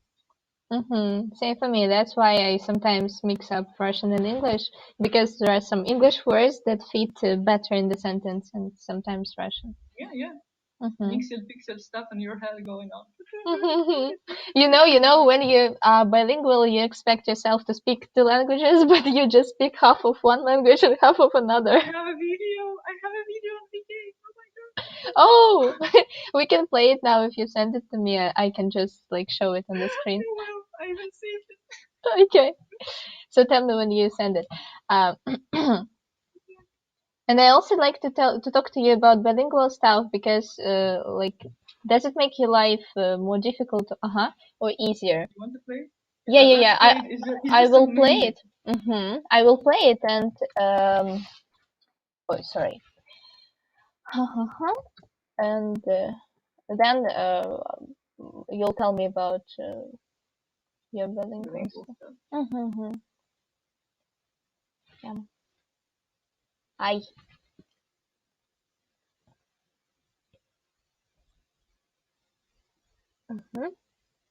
Our. Смотря какой фабрик, смотря откуда приходит фабрик, смотря сколько details в этом пиджаке. Может, прайс 225, самый дорогой 380. Так оно очень-очень affordable. Oh yeah, like Очень affordable. but her pronunciation is really good. Yeah, it just doesn't make any sense. Very очень affordable. Yeah, but affordable, how can you translate it to Russian? That's stupid. Yeah, okay. But still, like, Gotcha. I'm a bad translator. I cannot find the right word when they ask me, like, what does that mean in Russian, for example? Come on, we're not Google Translate. Yeah, I'm a teacher. I can teach, but I cannot translate at all. That's why everyone asks me, like, can you translate it? Okay, I can translate you a text. I can translate you a video afterwards, but I cannot synchronize the translation because I wasn't specifically taught for that. Yeah, that's true. There is a special profession for that. Yeah, actually, not me. I'm a marketing manager. Yeah, in 3 weeks, so I'll have the guest. She's like a translator, and she can do like the synchronized stuff. Yeah, and she had an exam on that, and that was really, really difficult. Yeah. Wow, that's cool. Okay. So about bilingual stuff, does it make your life more difficult or easier? How did English, I don't know, broaden your perspectives? Well, I can watch memes on Reddit. I can marry a person, yes, who speaks English. I can marry a person who speaks English. That's actually the only point why we could make it true, because if he didn't speak English or I didn't speak English, first of all, I wouldn't be here. Second of all, we wouldn't be okay with communicating. What else? Of course, it's much more content. Of course, I'm not talking about just memes on Reddit. Memes on Reddit are amazing. Yeah, they are. They're just TV shows, all Netflix, almost any Netflix movie that you want. Yeah, that's true. Here you go. Any book, here you go. Wikipedia pages, here you go. Some scientific stuff first is published in English. Scientific journals, magazines, and every kind of data. It's mostly can be found in English or Chinese. Yeah, but that's another story. So if you know English, you have much more resources than others. First of all, second of all, you can communicate. Or you can understand stuff that's basic. It gives you a boost when you apply for a job. Not every time, because a lot of people nowadays speak English and they speak decent English. But having it very like polished, great level is often something that you're proud of. Yeah, that's true. Not a lot of people can reach it. A lot of people just stay on B1 level, so they cannot boost themselves to be even better. I mean, in Russia, for example, it's a common One thing. of those freaks who likes to have that sophisticated, polished level proficiency stuff. Of course, I don't have proficiency yet, even though we were taught that we had proficiency class in my university. So you studied. So you had C2 students book when you studied English. It was something like to polish the English that we already had. It's not like for the C2 level. It's just to improve what we already have. It's not really important to have the C2. Not even even natives sometimes don't have the C2. Yeah, that's true. So you just need the level that you're comfortable with. I'm not super comfortable with mine. I still have to Google a lot of stuff, and it's not a shame. I have an accent. Everyone has it. It's just something that we have from birth. If you don't study, if you don't start studying the second language when you're like 5 years old or even less, and if you don't hear proper British or American English, you will have accent because just your like your body cannot be prepared to produce the sounds that another language has. Yeah, like the articulation stuff. For example, with French, they normally have those muscles, like those muscles, and they are exaggerated. Like on a picture of every French person, you see those muscles because they have that weird sound. That's made by those muscles. I cannot produce that sound yet. Yeah, that's true. It's really complicated, but they do have that sound, and because of that sound, because of all the nasal sounds, they have those muscles. It's like you can even see that from the faces of the people. How can you expect someone who is not a native and who just started learning a language speak in the same manner? Because we don't even use the kind of muscles. And like Chinese, they have so many, like they have 4 tones, which is already irregular for us. And then they have all those sounds like yeah, that we cannot identify, we cannot see the difference. It's like a lot of people who study Russian, they cannot see the difference between yeah and yo or u and e. So they just think that it is the same sound, even though if they identify it, they cannot produce it. Yeah, the same here. Like I cannot produce in French. Sometimes I cannot produce the end of the word because because they just don't pronounce it, you know, like this that sounds. Before that silent ending, they sometimes have something like l or r, or whatever, and my tongue is already so exhausted by pronouncing all the previous sounds that I cannot. I come to the end and I'm like, ugh. You know, when you study phonetics, even in English, when you like really focused on the pronunciation, they say that you need to your mouth needs to like to feel exhausted. Yes, by the end of the exercise, so you need to feel like you cannot speak because you practiced some sounds. Normally, me and my husband, well, and he's my supervisor. I read fairy tales for kids in French. Oh, that's sweet. It's super complicated.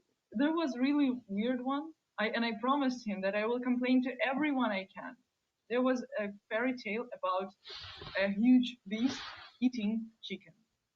Beast eating chicken. Okay. It's like a huge box, and there's like the bloodbath, blah blah blah. Of course, you know, a lot of Russian fairy tales are also cruel. We just don't see that. No, this is genuinely creepy. I don't know how you can grow up normal after that. Okay. Stop laughing. Okay. I also wanted to ask you, you didn't study French, yes, at university, so you just started learning it by yourself. And how did a year in France help you to study French, or did you just started learning it now, or did you started learning it when you were in France for a year? Okay. First things first, you need to start studying French before you come to France. The same with Spanish and Catalan. I just learned it, and it saved my ass. I just learned some questions like where is it, who is that, how much is it, and these phrases really helped me because a lot of people in Spain don't speak English. And just because I knew that aquí and allí, it's like there in and here, I could reach some places. Oh, okay. So it's the same here. When you go to France, you cannot expect everyone to speak French, especially when you're not in a big city. Like it's the least possible thing that will happen to you that you'll find someone who speaks good English. If it's not a student's residency. Well, also, it helped me a lot that I was in a student city. That the city is something 200,000 people, and a quarter of those are students, not international students, but students in general, who speak at least a bit of English. So it's okay, but still, it was really complicated. And also, like in the exchange program, our university in Russia is known to give a really decent level of Russian for the students who come there. They actually know at least some Russian by the end of the year. For us, it was mostly like, okay, first semester, we learn how to say our name, numbers, and some verbs. And after that, you have the exam. It's normal. Okay, I'm pretty satisfied. And then, Kate, you passed the exam. Great. Go to another level. And after that, it becomes a nightmare because I didn't understand anything. I knew only some words like to go, to wash my face, like just basic like, A1 how stuff. to describe your day. And then they started the very advanced. It was very advanced for me to understand everything that was going on. So I just stopped. Now I started over again with a private teacher, so we can at least know the basics. But the thing is that the natives will never teach you good basics. Or first you gain the minimum level with and a teacher who is your nationality, and then you can start learning it just being in the society and from the natives, la la la. It helps, but only when you know at least something. Well, natives can teach well, but if they are professionals, if they are they're specially taught to teach I doubt that Frenches. those teachers that we had were professionals for that exact field. I doubt that a lot. They were good teachers in general, but they didn't know how to teach foreigners with all that. You know, even Russian, there are some specialties like Russian is a foreign language. Yeah, so if you study that, if you learn how to teach your language as a foreign one, so you can introduce the language well. But if you don't, natives are really bad. Yes, I agree with you that you first need to learn the basics. It has a degree of Oxford of English as a foreign language. I also have it. Weird fact from my dad. Yeah, I didn't know about Oxymoron, but I have it from Arizona State He has University. a degree of Oxford. That, wow. I'm jealous. Okay. Me too. Yeah. Okay. So now you learn French, yes? And how does it go? I started something like Do you enjoy? a month ago. I'm trying my best. I understand a lot. Like from that year that I had here, I understand a lot, but I don't speak like almost at all. I'm like a dog. I understand, but I don't speak. Okay. I can guess the context. I have that kind of intuition and like similar words. Yeah, because it's Latin, yeah, and English and French are close connected. From French, so like all those bouquet, crochet. Balcon, trottoir, whatever, jalousie. Peugeot. Sorry for that. Cache-nez, cache-pot. A lot of. Yeah, I see. So you can guess a lot, but a full understanding didn't come to me yet. I see. My thoughts are very fast, but I'm faster. Yes. So when you know English, it's not a problem for you to survive in France, even if there are not a lot of people who can speak English. So you can survive without French or not? You can. At least somewhere there will be some kind of a map translated into English. At least something will be translated into English. Mm-hmm. Something will be translated into German if you are on the eastern part of the country, like me. Sometimes a lot of oh my god, it was so much.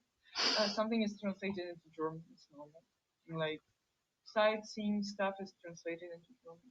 I see. In Alsace, it's even well, that's a lot. Mm-hmm. Okay, so let's. Because Strasbourg went to Germany, to France, and back, blah, blah, blah. So they have a lot of German. Yeah. Okay. Yeah, and the name even sounds German, I guess. Strasbourg. Yeah. Mm-hmm. Okay, so let's come to the traveling stuff. You came to France. You started with Paris, yes, with your mom. Then you came to Nancy. And where else could you go? And could you see some more places, but you just didn't have time, money, or something else? Me and my friend, we went to Luxembourg in November.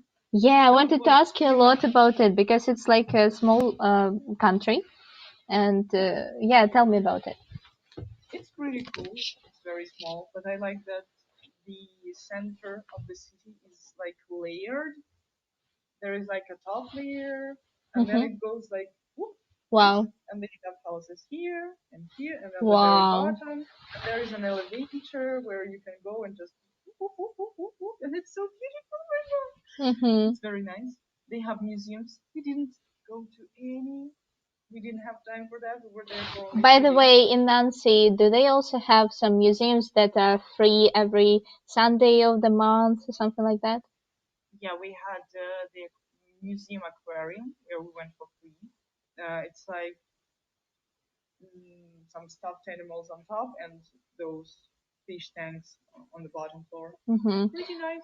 By the way, Not very one more good thing about students' visa, if because it's equal to European Union residency, you can go to Louvre for free, I guess. I also didn't go because it was like a long queue, and I just didn't want to waste the half of a day on it. And like Disneyland.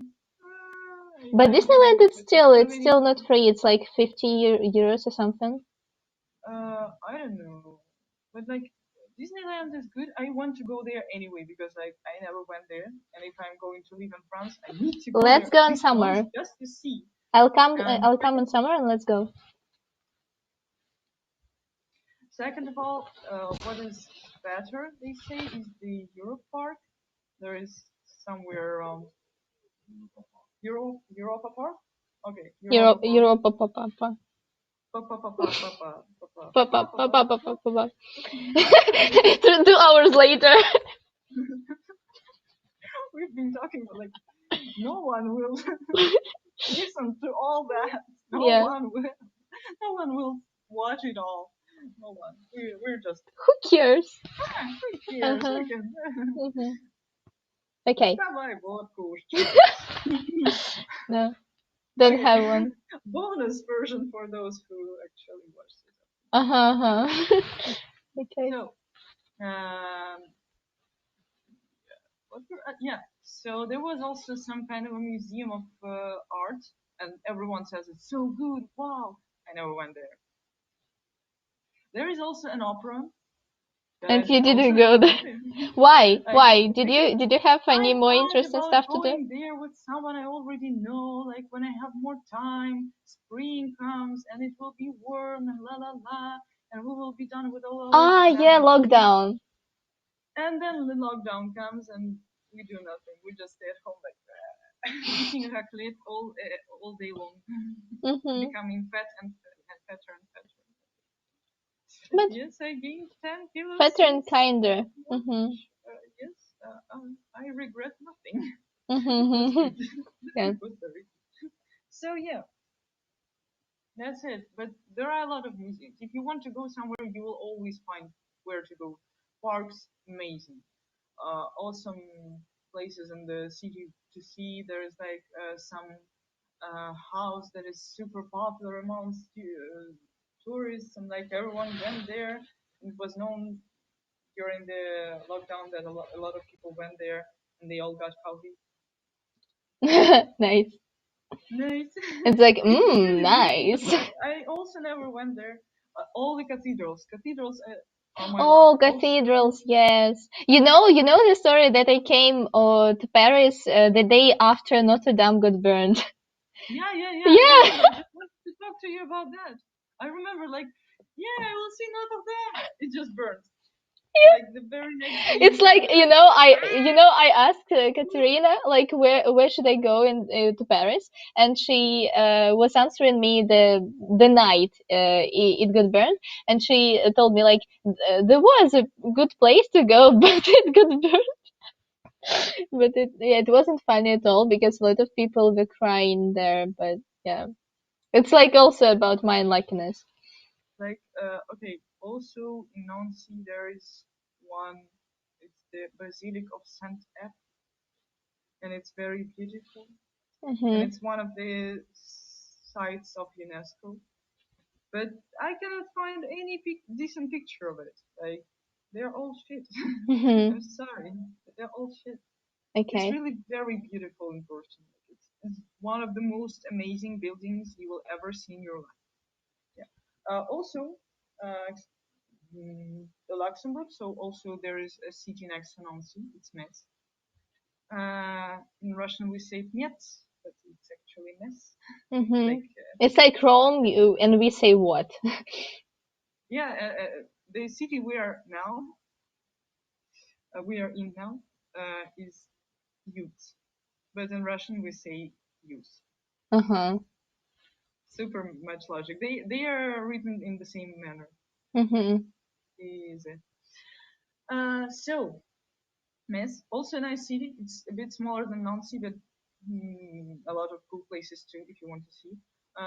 Germany is nearby, so Saarbrücken and Baden-Baden, and if you I didn't go anywhere specifically. I went to Köln, but it's really small, to be honest.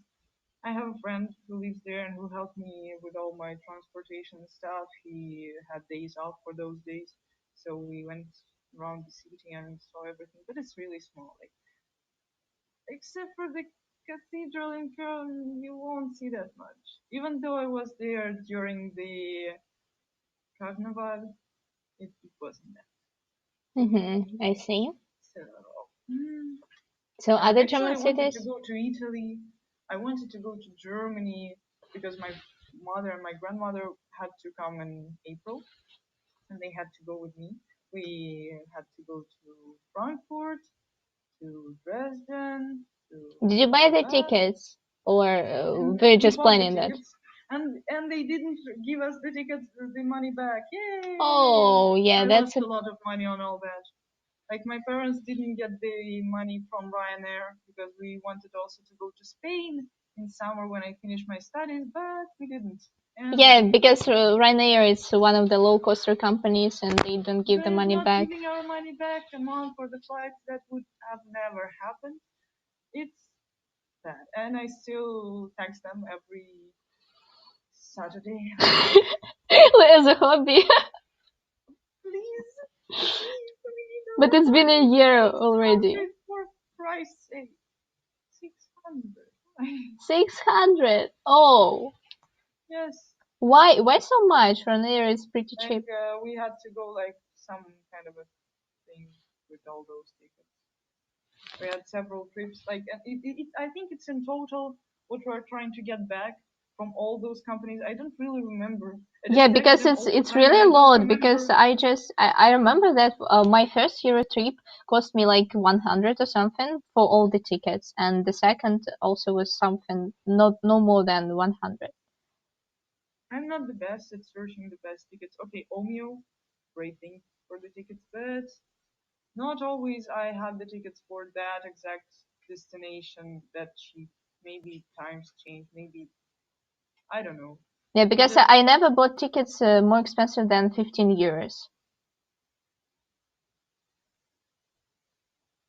Lucky you are. Yeah, I mean the most expensive ticket for me was from Paris to Barcelona, and it was a bus for 300. 30? Yeah. No, sorry, 30 euros. I messed up with numbers. Hugo, I can hear you.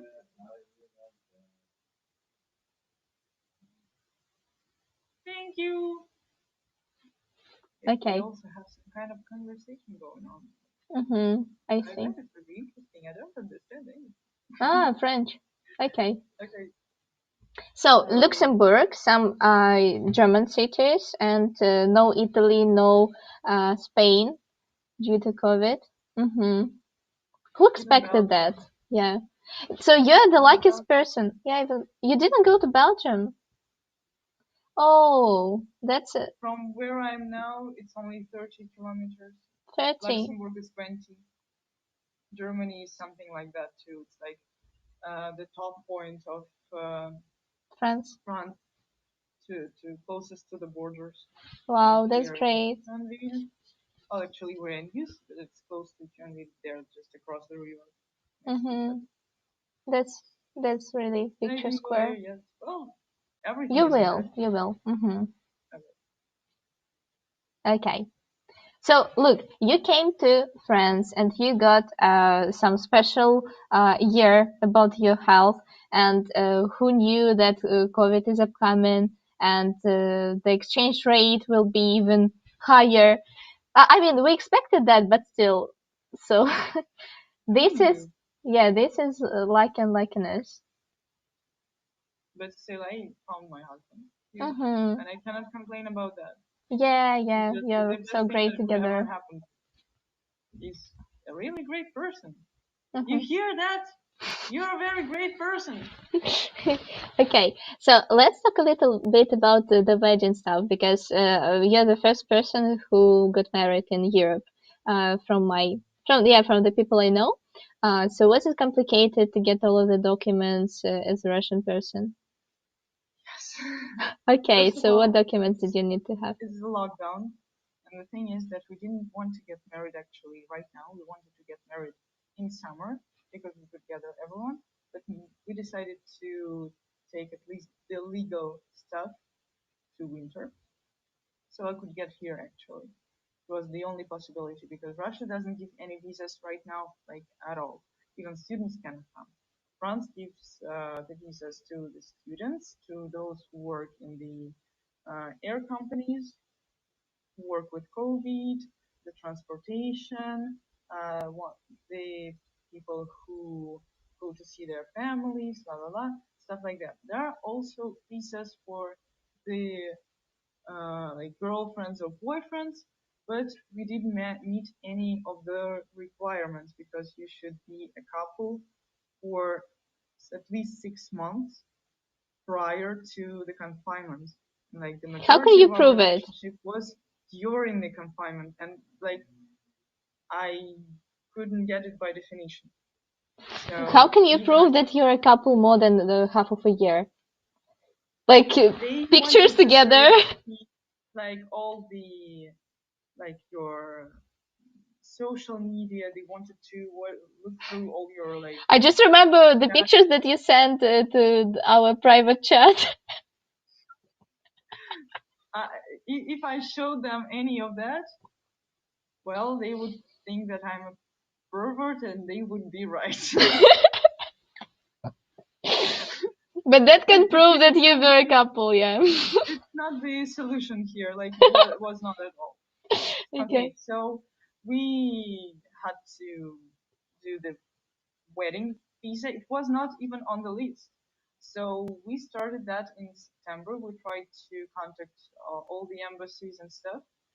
Some of them didn't answer. Some of them could only answer in Russian, and we both called them like by phone. They in France. They are the Russian embassy in Strasbourg, and they don't speak any French or English. They speak only Russian. Imagine what a nonsense it is in France. Russian embassy in France. So we had to watch some videos or stuff like that. Hugo had to go to the mairie, like the house of the mayor, where he works, to get the papers. And here in Youth, they told him, no, we won't bother ourselves doing that. So he went to the one where his parents live. You either can go to the one where you live or your parents live. And it was the best thing about living in a small village, because you actually know the mayor knows you, the mayor knows me. So he willingly helped us, because like a normal mayor wouldn't do that. Yeah, normal mayor wouldn't do that. He wouldn't bother. But this one was like, yay, and he gave us all the documents.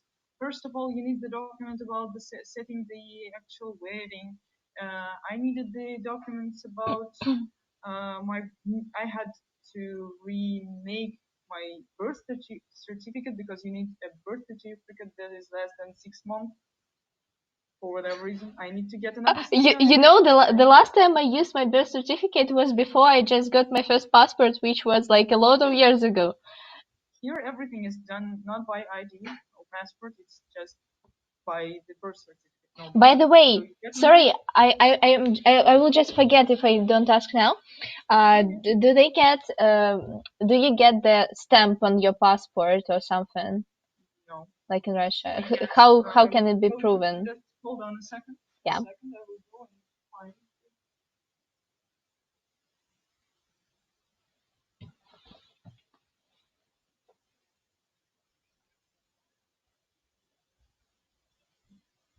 You get this kind of book. Livret de famille. Here you have some kind of an instruction for the marriage, I guess. Well, I like to joke that like here you have a place for 10 kids. Like, only 10. Yeah. 10. I like to joke that this is the instruction how to make all of them. How to make kids? Data about us. Like, and also we have like that the marriage happened. Some other documents. 4 copies of that. Oh my god. 4 copies. Is it the first time you look at it? At those, yes. But we signed a lot of documents in there, and I'm like, oh, okay. They gave them to us, well, why not? We'll take it. Yeah. Actually, get the legal translation, the apostille on that document, to bring it back to Russia, and to put the stamp in my passport. In Russian passport. I doubt that I will do that. Yeah, who cares? Maybe I will stay single in Russia. Okay. Actually, it's very important to legalize your wedding in Russia too. So why? Can you get the fine if you don't do that? Will you get the fine if you don't do that? Yep. Probably. But how can they know? The last entry, the date of the wedding, and the last entry to. Also, to change your name, it's really complicated. They can also fine you on that. So I decided not to change my name yet. Name? I mean, you mean surname? Yeah. Family name. Okay. So yeah. And what about your residency? Do you have it already, or do you need to like apply? To get married, you get this short stay visa, the normal one, like the maximum of 90 days. Just for you to get married, then you go back to Russia to have that document to stay for a year or more. And only after 5. Normally, they say you can apply to get a citizenship in 3 years, but in practice, it's normally 5-6 years at least. So, is it possible to have double citizenship? Yeah, it's possible to have a double citizenship. And but to get the citizenship, you need to pass the exam in French. you have to pass the exam of knowing the country, Some the history, social stuff, like the politics, the history, art, like general knowledge about the country. So, but stuff you like that. have like 5 years to do that. Yeah, I have 5 years to learn all that. I don't think they will ask something extraordinary that I don't already know about French history. Culture. Culture and history. Okay. I was the best at my French culture class overall. By the way, did you were you taught culture classes in English as well? Yeah, also. Yeah, because we had some questions about like the all French authors, some translations of some irregular words that were some kind of a cultural phenomenon, something like that. It happened, but it was not in the language. It was not in French. I see. Okay. So, what I think that we covered all the topics that we wanted, or is there something? Nightlife. You can do the Nightlife. come back, like Nightlife. What? Nightlife. You didn't tell me. Nightlife. Yeah, there are nightclubs. What is even in Nancy, even in such a small city. Yes, of course, it's you just need to make friends with some French who live there. It's normal on Tinder. You can find anyone, or just to find friends. It's normal to use Tinder here. You can find someone to go hang out with, and you can ask them. Or you can search on the websites, on Facebook. They normally have it. In the universities, they have organizations that make student parties, but they are normally shit. Better go to something not organized by the students things. Yeah, but you go to a nightclub, just remember to bring your passport, because you don't need your passport to buy cigarettes or alcohol here. It's not a problem. They never asked me. But to enter a nightclub, they will definitely ask you. And I forgot my passport on my birthday, so I couldn't enter. Oh, wow. Please bring your passport. Is it? Can you go there when you're 18 or 21? Is it like in America? 18. Okay. And you can drink from 16 to go. Do you drink? Okay. I think they can drink from 16, like the light alcohol. You can drink from 16 in France or from 18. 18. In Germany, it's 16. Okay. So you can have sex, but you cannot drink. Okay. You can buy from 18, but no one checked me ever. And I look pretty youthful normally, and like everyone asks me, so it's not a big deal. So most probably you'll get alcohol. The thing is, you should be careful about drugs, because drugs are a thing, and they are. Huh? Well, here they can be found freely in any kind of club. I never went to Russian clubs. I don't know, but just here, be careful, because there are guys who will probably give you some eagerly, and like just don't. You never know who it is. You never know what it is. I think it's common sense and everyone has it, but still, a good reminder: drugs are a thing. Don't use drugs, kids. Please. I see. Okay. Well, so I think that's it about nightlife, right? Yeah. Okay. Well, so in this case, is there something else you'd like to tell about France? Yeah, some comparisons, yes, between Russian and French people. So why do you will really like that? But French do the recycling stuff. They do it a lot. They recycle. They separate the garbage. At least like we separate the glass separately, completely separately, and they have garbage bins only for glass. The other one is just the recycling stuff, the recycled stuff like plastic, paper, stuff like that. That's the normal recycled. Everything else except for glass. So no one actually separates it like so very precisely, like that type of plastic, that type of that blah blah blah blah blah. But they separate it a lot. It's a whole culture, and I like it in Europe in general. It's good. What else? They are really open. They are really sincere. The majority of French are very very open, especially in smaller cities. The smaller the city, the nicer the people.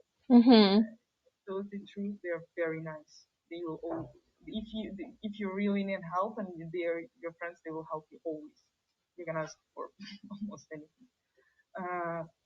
Well, not anything, but I mean they can help. anything. Yeah, I mean Of course, and I got it. there are some limits of people kindness, but still. I would say because of that openness, they can even like we almost never close the entrance door.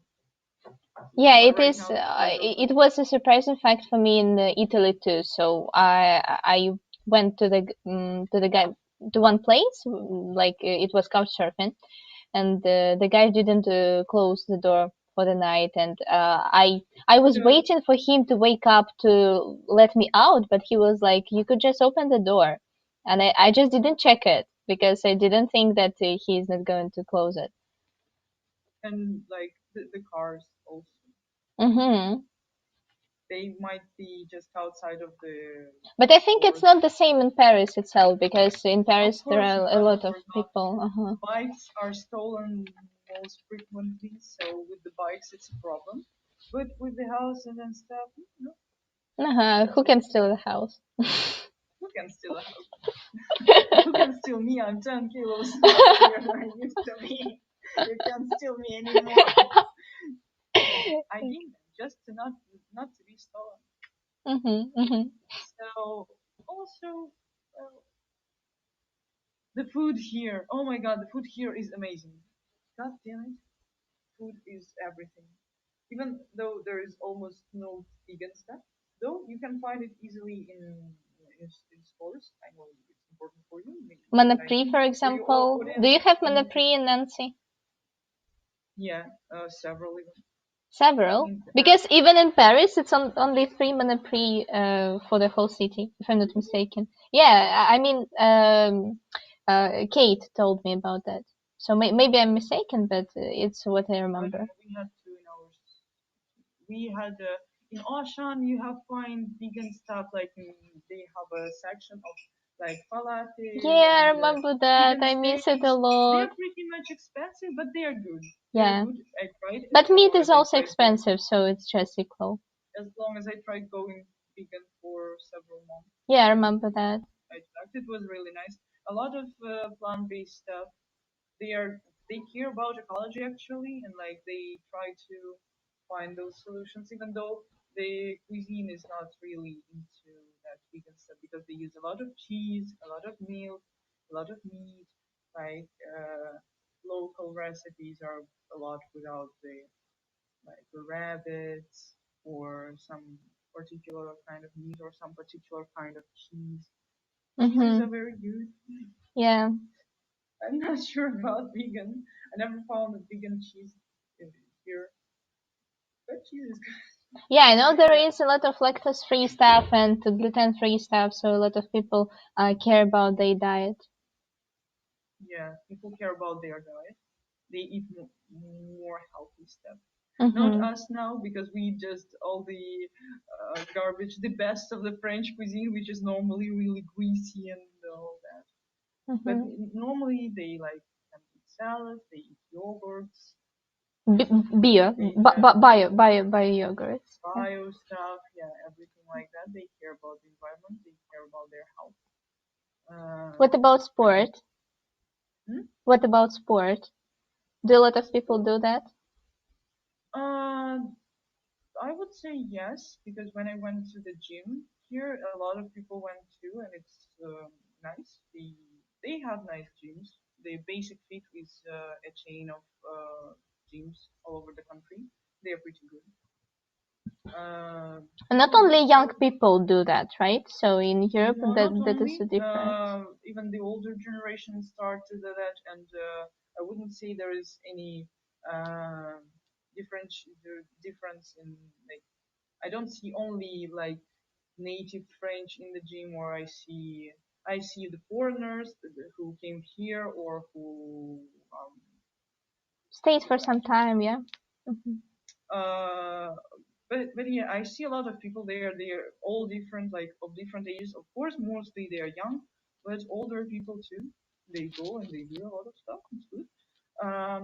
Actually, I was living in a city. There is a university of Lorraine, Ekaterina, the region where we are living. So that part of the university is actually the sports part of the university. And there's a football club in that city and in Nest too. They're like super popular. And I was like, oh, you know that football team? And I'm like, no, I'm not really interested in football. And they're like, but you're living there. Yes. So what? So what? You are Russian, you drink vodka every day in the morning now. Yeah, it's like, Yeah. there are a lot of stereotypes about Spanish people that they are really into football, and I experienced that when we went to like Equator or something. So the students celebrated that they finished the second year of education, and they drank some beer, and then they started playing football, and they played football for like had been playing football for several hours, and I was like, yeah, why are you doing that? Yeah, let's play France football. Yay! Yeah, and by the end of the day, the ball was, I don't know, it was hurt. It was really broken. Like a lot of people tried to hit it like on purpose. In France, if like people gather in companies to go to nightclubs, they always sing something and normally dance something like First while time I walking. see that. Okay. I don't remember that song. Igo, what were you singing when you were doing this? Yeah, you went to champignon. Champignon. No, it's just like yeah, like it's just the mushroom, and they were like champignon, champignon, champignon. I don't know what all that song is about, but they like really wanted to come across such a company. Ah, yeah, it's like a song about like uh, no, it's just the rhyme. I just So whatever. realized that I would probably like Hugo to join us because it would be interesting to have a conversation with the real French He's guy. raiding tonight, so No, I mean not today. I just realized it like after if we. you want an interview from a real foreigner, I can provide you a real foreigner. Okay, we'll do A it real next one for time. sure. Yeah, okay, so So, we'll you want to be interviewed one time? Some. No, not now. Just one day. Yeah, why not? great. That's great. Because I had only an Indian guy, so I'm going to gather all of the boyfriends and husbands of my friends Why not? to interview them one day. You can ask him about actually his profession. That's really interesting. He has this. Okay. Okay, yeah, that's interesting. The branded ones from Amplify. Okay, so one last question that I'd like you to ask. I asked it all the people that I interviewed because we all went abroad and it changed us somehow. So I think that you went abroad before. Yes, you had gone before. But anyway, it was a whole year in a foreign country. So how do you think? How did it change you as a person? I became Except depressed. depressed. Yeah, depressed when you came back. That's what I had. Depressed when I came back, but depressed in general because it really, it's all a fairy tale, but sometimes it hits, sometimes it bites, and you never know what the outcome is. And yes, I'm a bit unlucky, even though it was a great experience, and I'm not depriving anyone from going, but just be prepared that it can hit and it can bite and it can be hurtful. You mean it But can be at the hurtful to same come time, back, or it can be hurtful at all? but at the same time, it can not be hurtful at all. But at the same time, I became more open towards people. Yeah, same. I know how to adjust to situations. At these certain situations, I became a bit more confident about myself in that field. I can talk to people, to strangers. Deal with difficult situations, yes, gather a lot of papers. I experienced that French way of living, so now I'm more open to stuff like not wearing bras. Yeah. Even when you're on the beach, yes. Yeah, that is. Why didn't anyone tell me? Yeah, and you know, a lot of people even in Spain, they don't put any bras when they are at university, and they put just the top when you can see everything, and no one cares about it. Even the professors, they don't stare at you like. Cares about you. I was looking like crap when I went to a techno party with my friend. I just went because she wanted to go, and it was 3 a.m. and I said, "No, you're not going alone. We're going together." So we went together, and I looked like crap. I was just like wearing something. I don't know even what I was wearing. But And no one was judging. No one was judging, first of all, and there was a guy who was like, "Oh my god, you're so beautiful," and I was like, no makeup, all my acne because of my cycle and stuff, and I'm like, what? Like Frank showed me that you can still love a person even though he's not perfect. You can be not too demanding. You can be not too demanding to others and to yourself. You can live the life however you want it, and no one should give a fuck about it. So it's really great. Like this is what you need your year in France for, like, or not a year, just to experience that life. I think it's all around Europe. They have this attitude to life, and it's amazing. It's amazing, and it's really different from Russia. But France is overall. Yeah, it is beautiful. It's not like that cartoonish movie, beautiful, but still it's beautiful. Yeah, it is unique and authentic. Yeah, I will. Waiting for you. Yay. Okay. So. Time for her to come to us.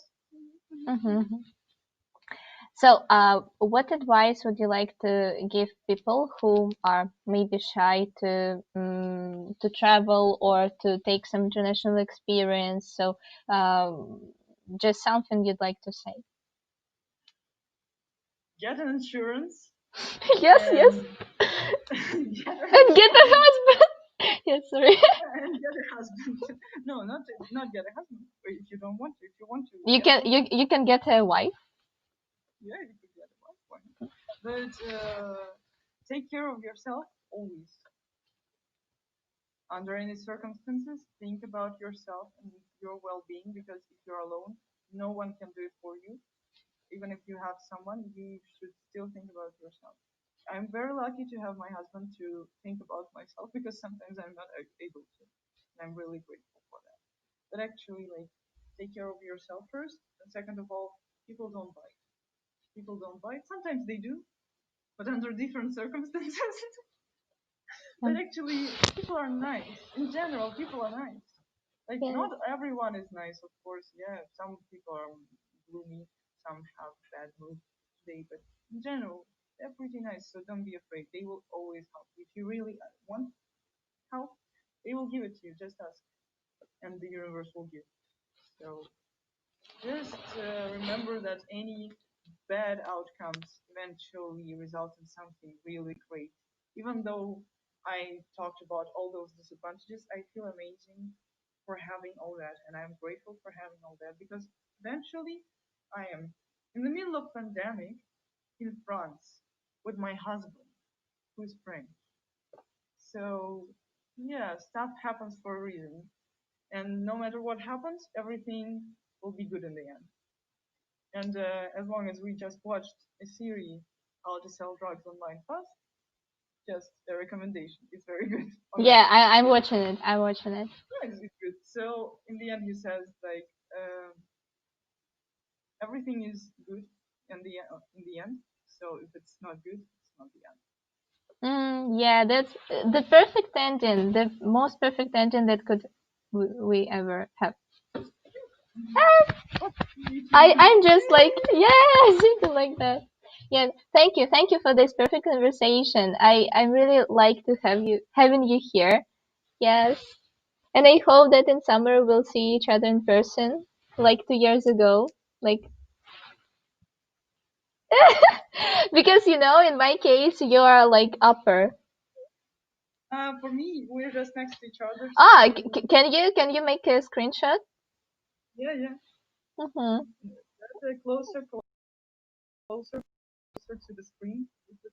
Ah, closer to the screen. Yeah. Even closer to the screen. Okay. Even closer to the screen. Is it equal now? Wait.